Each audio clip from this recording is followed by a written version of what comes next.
What's up, fantasy managers? This is Jason, the Lucky Bastard Uthenwoldt, and you are watching the Fantasy Footballin' Show. No intro today. Trying to get this done quick. Be a short video for y'all, because I know everyone out there has got that ADHD. One thing from the next. Let's go. Anyway, today I want to do a player pause for Thursday night's game, Colts at the Broncos. If I say play, you put them in your lineup, you play them. If I say pause, you hold out, put them on the bench, or cut them. They didn't make the cut. You know what I'm saying? All right. Yeah, this is going to be quick because I'm doing the Colts, basically the Colts offense, and they've been horrible. Been a horrible show to watch lately. It's weird, though. They did great against the Chiefs, who are, never mind. Whole nother story. This is against Broncos. Colts, Broncos. All right, pause. Matt Ryan. Pause. Don't ride the high of his 20-point game last week. Broncos definitely have a better defense than the Titans. Matt Ryan has 8 turnovers in 4 games. He's averaging 2 turnovers a game. The Broncos are also 5th against scoring quarterbacks, so their defense does pretty well fantasy-wise against the quarterbacks. Next, pause. Hines. Yeah, Jay Taylor. He out of there. Jonathan Taylor is gone.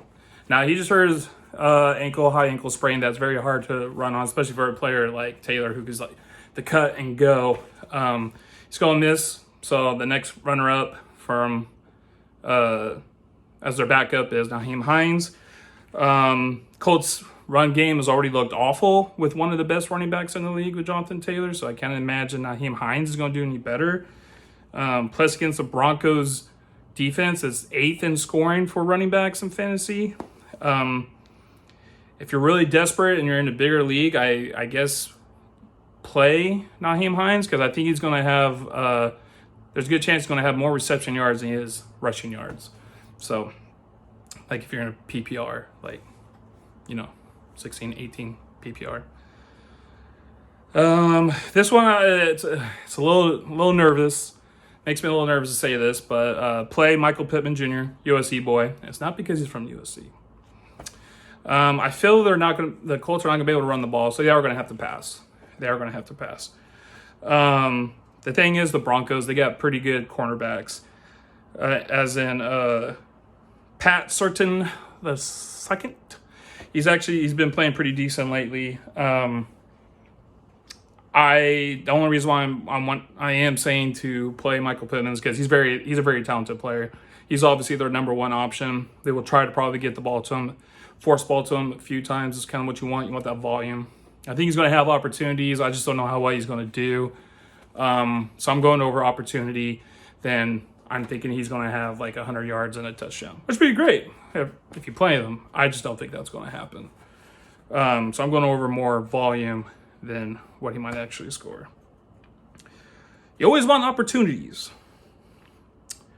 Okay. Also, Broncos are the number one scoring defense in wide receivers. So fantasy-wise, they usually shut down wide receivers pretty well.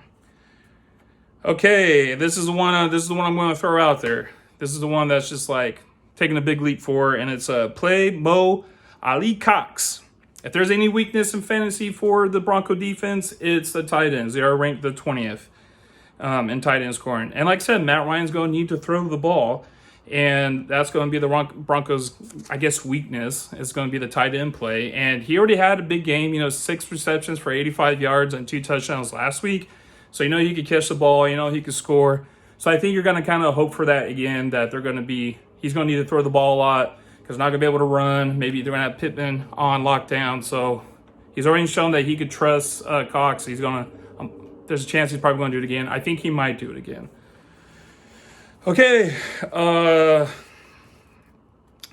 Yeah, you got to pause on the Colts defense. Even though the Broncos lost Javonte Williams, but they still have enough weapons to score points, and people have been doing that against the Colts this year, and except the Chiefs game, which is still crazy, but it's also being played in Broncos. The Broncos are going to have the advantage being at home field.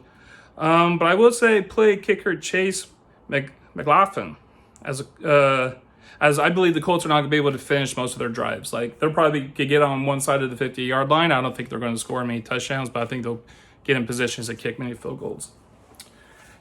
And that's that. Get that out of here. I'm done. This is over. If you like this, please like it. That means you like me, and I appreciate that. If you don't like it, do thumbs down, which is okay because it means you're still actually watching and you're participating. Thank you all for listening. Please subscribe. Tyler's going to come out with his next week or tomorrow.